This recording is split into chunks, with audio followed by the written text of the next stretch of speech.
स्वागत है आप सभी का अपने चैनल जी और VTS ट्यूटोरियल में।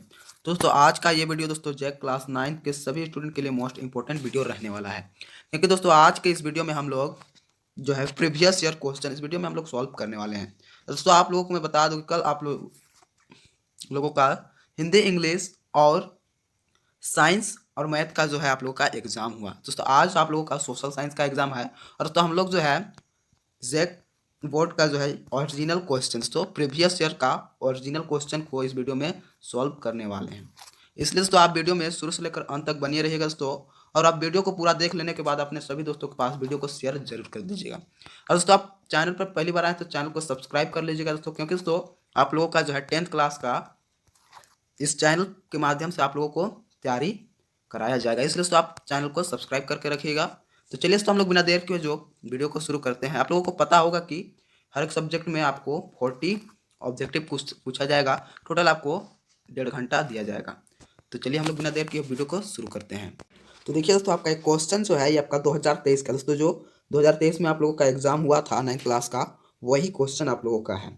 सामाजिक विज्ञान का आप लोगों का आज एग्जाम है दोस्तों। आपका प्रीवियस ईयर क्वेश्चन से भी आप लोगों का क्वेश्चन पूछा जाता है, क्योंकि दोस्तों आपका जैक जो है हर बार क्वेश्चन चेंज नहीं करता। दोस्तों आपका जो है प्रीवियस ईयर से भी क्वेश्चन पूछा जाएगा, तो इसलिए दोस्तों आप वीडियो को शुरू से लेकर अंत तक देखिएगा। तो चलिए हम लोग बढ़ते हैं क्वेश्चन की ओर। तो देखिए आपका पहला प्रश्न जो पूछा गया है, सन 1774 में बुर्बो राजवंश का लुई 16वां किस देश की गद्दी पर आसीन हुआ? तो आपका पहला ऑप्शन दिया है जर्मनी, दूसरा कहता है रूस, तीसरा कहता है फ्रांस, चौथा कहता है अमेरिका। तो आपका करेक्ट आंसर हो जाएगा दोस्तों ऑप्शन नंबर तीसरा, सन 1774 ईस्वी में बुर्बो राजवंश का लुई 16वां जो है वो फ्रांस देश की गद्दी पर आसीन हुआ। चलिए बढ़ते हैं हम लोग नेक्स्ट प्रश्न के। दोस्तों आपका इंग्लिश में भी दिया हुआ है, तो आप जिसमें सुटेबल आप इंग्लिश में भी देख सकते हैं। तो इस फिलहाल हम लोग जो है हिंदी में देखने वाले हैं। तो देखिए आपका 2 नंबर का क्वेश्चन पूछा गया है, जॉन लॉक ने राज के दैवी और निरंकुश अधिकारों के सिद्धांत का खंडन अपनी किस पुस्तक में किया? तो देखिए आपका पहला ऑप्शन जो है the treatises of government, दूसरा कहता है the spirit of the laws, तीसरा कहता है द सोशल कॉन्ट्रैक्ट, चौथा कहता है equality in liberty and justice. तो आपका करेक्ट आंसर हो जाएगा ऑप्शन नंबर पहला। चलिए हम लोग बढ़ते हैं नेक्स्ट क्वेश्चन की ओर। तो देखिए आपका 3 नंबर का प्रश्न क्या कहता है, देखिए फ्रांस की मुद्रा को किस नाम से जाना जाता था जिसे 1794 में समाप्त कर दिया गया था? तो दोस्तों आपका पहला ऑप्शन कहता है पाउंड, दूसरा कहता है येन, तीसरा कहता है डॉलर, चौथा कहता है लिब्रे। तो आपका करेक्ट आंसर हो जाएगा ऑप्शन नंबर चौथा, लिब्रे। तो फ्रांस की मुद्रा को लिब्रे नाम से जाना जाता था। चलिए बढ़ते हैं नेक्स्ट।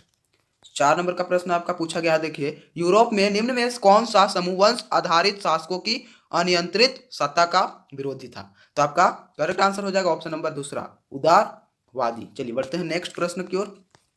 तो देखिए आपका 5वां प्रश्न जो पूछा गया है क्या कहता है, रूस में निम्न में से किस प्रकार की मांग को लेनिन लेनिन की अप्रैल थीसिस के नाम से जाना जाता है? तो आपका करेक्ट आंसर हो जाएगा दोस्तों, देखिए ऑप्शन नंबर चौथा, जो कि आपका पहला कहता है देखिए युद्ध को समाप्त किया जाए, दूसरा कहता है सारी जमीन किसानों के हवाले की जाए, और तीसरा कहता है बैंकों का राष्ट्रीयकरण किया जाए। तो ये सभी जो है सही है, तो आपका करेक्ट आंसर हो जाएगा ऑप्शन नंबर चौथा। देखिए 5वां प्रश्न आपका पूछा गया है, सॉरी आपका 6वां प्रश्न, देखिए क्या कहता है 6वां प्रश्न, यूरोप में निम्न में से किसका विश्वास था कि पूंजीपतियों के साथ होने वाले संघर्ष में जीत अंततः मजदूरों की ही होगी? तो आपका करेक्ट आंसर हो जाएगा ऑप्शन नंबर चौथा, कार्ल मार्क्स। चलिए बढ़ते हैं नेक्स्ट प्रश्न की ओर। देखिए आपका 7वां प्रश्न जो कहता है, निम्न में से कौन सा देश प्रथम विश्व युद्ध के दौरान मित्र शक्तियों के खेमे में शामिल नहीं था? तो ये कौन नहीं था? तो जर्मनी जो था ये शामिल नहीं था। चलिए बढ़ते हैं नेक्स्ट। देखिए 8वां प्रश्न आपका पूछा गया है, हिटलर ने जिस विचारधारा को जन्म दिया था उसे क्या कहते थे? उसे क्या कहते थे? तो नाथसीवाद कहते हैं। आपका करेक्ट आंसर ऑप्शन नंबर जो है तीसरा। चलिए आपका 9 नंबर का प्रश्न पूछा गया है, जावा में किस समुदाय के लोग जो कुशल लकड़हारे और घुमंतू किसान के रूप में जाने जाते थे? तो आपका करेक्ट आंसर हो जाएगा ऑप्शन नंबर दूसरा, कलांग। चलिए बढ़ते हैं नेक्स्ट प्रश्न की ओर।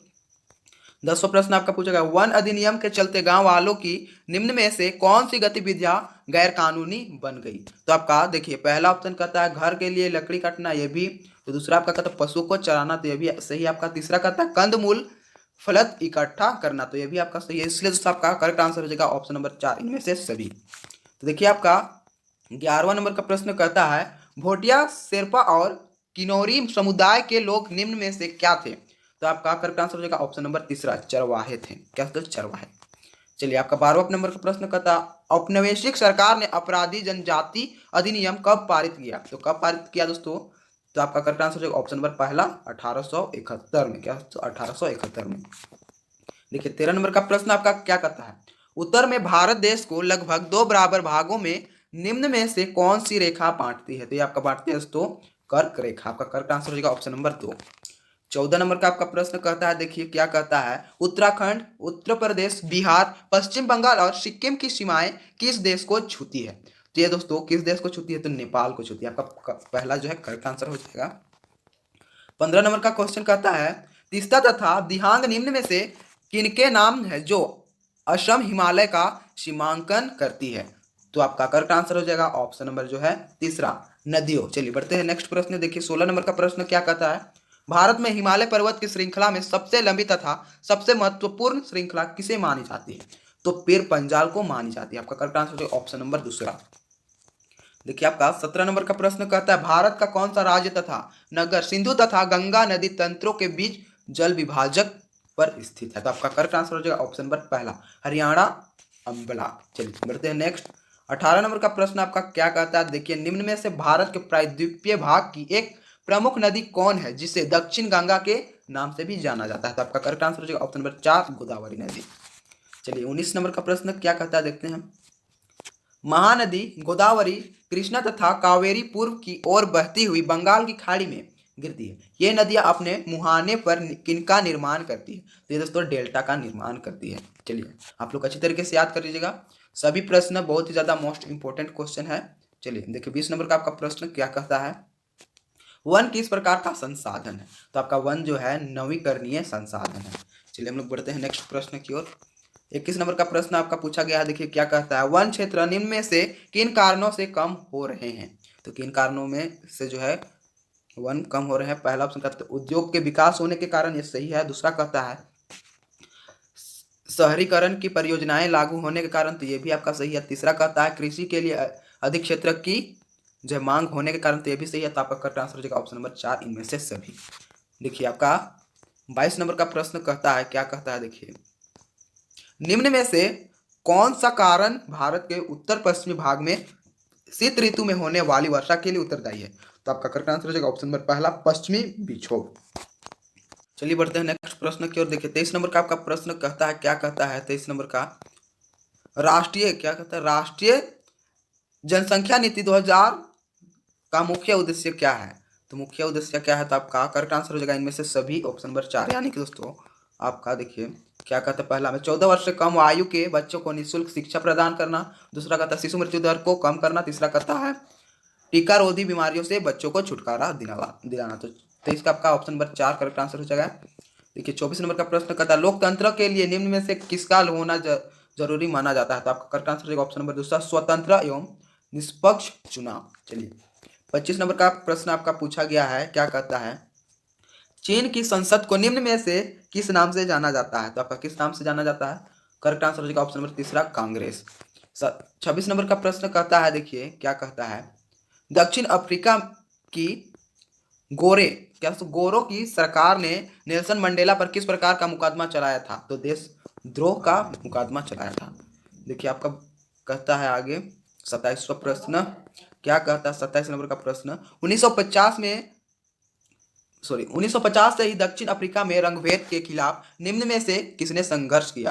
तो आपका करेक्ट आंसर हो जाएगा ऑप्शन नंबर चौथा, जो कि अश्वेत, ये भी आपका सही है। दूसरा रंगीन चमड़ी, ये चमड़ी वाली, ये भी। तीसरा कहता है भारतीय मूल के लोग, तो यह भी आपका करेक्ट है। इसलिए तो आपका ऑप्शन नंबर 4 जो है करेक्ट आंसर हो जाएगा। देखिए 28 नंबर का प्रश्न कहता है भारत में चुनाव कराने की जिम्मेवारी किस संस्था पर होती है? तो निर्वाचन आयोग। क्या? तो निर्वाचन आपका तीसरा करेक्ट आंसर हो जाएगा। 29वां प्रश्न कहता है निम्न में से कौन भारत देश का राष्ट्रीय अध्यक्ष होता है और औपचारिक रूप से सबसे बड़ा अधिकारी भी माना जाता है? तो कौन? तो राष्ट्रपति। आपका पहला करेक्ट आंसर हो जाएगा। देखिए क्या कहता है 30 नंबर का क्वेश्चन, भारत में निर्वाचित प्रतिनिधियों की राष्ट्रीय सभा को क्या कहा जाता है? तो संसद कहा जाता है। चलिए बढ़ते हैं नेक्स्ट। आपका क्या कहता है 31 नंबर का, निम्न में से कौन जन प्रतिनिधियों की ऐसी सभा मानी जाती है जिसके पास देश का कानून बनाने, कर बढ़ाने, बजट बजट बनाने का विशेष अधिकार प्राप्त रहता है? तो आपका करेक्ट आंसर हो जाएगा ऑप्शन नंबर दूसरा, विधायिका। चलिए 32 नंबर का प्रश्न देखते हैं हम लोग, लोकतंत्र में प्रत्येक नागरिक को निम्न में से कौन अधिकार प्राप्त रहते हैं? तो आपका अपने मत का प्रयोग करना ये प्राप्त होता है। फिर दूसरा, चुनाव लड़कर प्रतिनिधि चुनना, ये भी प्राप्त रहते हैं। तीसरा कहता है अपने विचारों को व्यक्त करना, तो ये भी प्राप्त रहते हैं। तो आपका करेक्ट आंसर हो जाएगा ऑप्शन नंबर 4। चलिए बढ़ते हैं नेक्स्ट। देखिए 33 नंबर का प्रश्न कहता है वोट देने के अधिकार किस प्रकार का अधिकार माना जाता है? तो आपका सार्वजनिक अधिकार माना जाता है। चलिए बढ़ते हैं नेक्स्ट प्रश्न की ओर। 34 नंबर का प्रश्न कहता है पालमपुर में विभिन्न जातियों के कितने परिवार निवास करते हैं? तो 450। कितना दोस्तों? 450 परिवार निवास करते हैं, आप लोग याद रखिएगा। 35वां प्रश्न कहता है, देखिए क्या कहता है, निम्न में से उत्पादन के लिए किन चीजों का होना जरूरी माना जाता है? तो दोस्तों पहला में कहता है भूमि, दूसरा कहता है श्रम, तीसरा कहता है भौतिक और मानवीय पूंजी। तो ये आपका तीनों जो है चीजों का होना जरूरी माना जाता है। आपका करेक्ट आंसर हो जाएगा ऑप्शन नंबर 4, इनमें से सभी। देखिए आपका 36 नंबर का प्रश्न कहता है शहरी क्षेत्रों में अधिकांशतः किस प्रकार की बेरोजगारी पाई जाती है? तो दोस्तों शहरी क्षेत्रों में जो है शिक्षित बेरोजगारी पाई जाती है। 37 नंबर का प्रश्न कहता है हरित क्रांति का संबंध निम्न में से किससे है? तो कृषि उत्पादन से। तो कृषि उत्पादन से। 38 नंबर का प्रश्न कहता है भारत में निर्धनता का प्रमुख कारण क्या है? तो भूमिहीनता होना, दूसरा कहता है बेरोजगारी, तीसरा कहता है अशिक्षा। तो आपका करेक्ट आंसर ऑप्शन नंबर 4, इनमें से सभी। 39 नंबर का प्रश्न आपका पूछा गया है, तो देखिए क्या कहता है 39 नंबर का प्रश्न, राष्ट्रीय ग्रामीण रोजगार गारंटी अधिनियम वर्ष में कितने दिनों के रोजगार उपलब्ध कराने की गारंटी प्रदान करता है? तो आपका 100 दिनों का जो है रोजगार उपलब्ध कराने की गारंटी रखती है। चलिए हम लोग बढ़ते हैं नेक्स्ट प्रश्न की ओर। ये दोस्तों हम लोग का लास्ट प्रश्न है 40 नंबर का। देखिए बफर स्टॉक योजना का मुख्य उद्देश्य क्या है? तो भोजन की कमी की समस्या को हल करना है। इस तरह से हम लोग जो है important, very very very important question को सॉल्व किया दोस्तों।